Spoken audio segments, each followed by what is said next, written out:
दोस्तों, एक दिन मेरे दोस्त ने मुझे फ़ोन करके कहा कि दवाएं लेने के बाद भी उनकी मम्मी का बीपी बहुत ज़्यादा हाई है और नीचे नहीं आ रहा है। उनकी लाइफ के लिए मैं डर लग रहा है। ये कहते कहते वो रोने लगे। मैंने कहा चिंता मत करो, मैं एक नुस्खा बताता हूँ, उसे तुरंत बनाकर दो। और एक एक्यूप्रेशर भी बता देता हूँ जो कितना भी बीपी हाई हो जाए तुरंत काम करेगा और 5-7 मिनट में ही बीपी नॉर्मल आ जाएगा। मैंने कहा कि एक कटोरी पुदीने की पत्तियां मिक्सी में डालो, साथ में 2-3 चुटकी काली मिर्ची का पाउडर और थोड़ा सा पानी डाल लो और इसको पीस लो। पुदीने की चटनी बन जाएगी। पुदीने की इस चटनी की 2-3 चम्मच तुरंत इनको खिलाओ। उन्होंने कहा कि हम अभी बनाकर इसे खिलाते हैं। फटाफट 2 मिनट में ही उन्होंने चटनी तैयार कर ली और तुरंत उनको खिला दी। 5-7 मिनट में ही उनका आराम आने लग गया।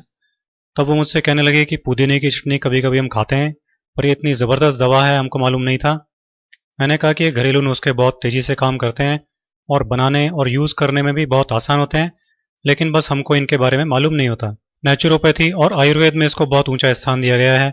अब आप ऐसा करना कि अभी तो हर 2 घंटे से एक एक चम्मच ये पुदीने की चटनी को खिलाना और फिर कल से दोनों टाइम खाना खाने के साथ इसे खिलाना। इससे बीपी नॉर्मल रहेगा, बढ़ेगा नहीं। इससे पेट भी साफ रहेगा और गैस भी नहीं बनेगी, क्योंकि पेट की गड़बड़ी और गैस से भी कई बार बीपी हो जाता है। तो अगर इनको इसकी वजह से बीपी बढ़ रहा होगा तो वो प्रॉब्लम भी हमेशा के लिए ख़त्म हो जाएगी। मैंने उनसे कहा कि ज़रा कपड़े सुखाने की 4 चिमटियाँ ले आइए ताकि हाई बीपी का एक्यूप्रेशर भी कर दें। वो चिमटियाँ ले आए।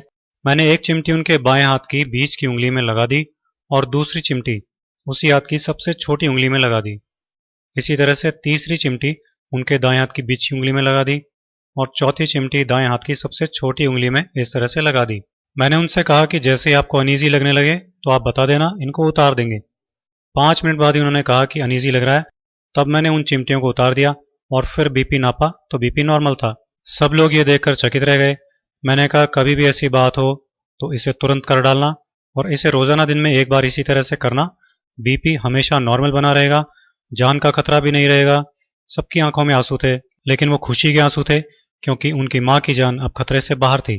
तो दोस्तों, आप भी हाई बीपी के इस बेहद आसान इलाज को यूज कीजिए, अपनी लाइफ सेव कीजिए और लाइफ बढ़ाइए। दोस्तों,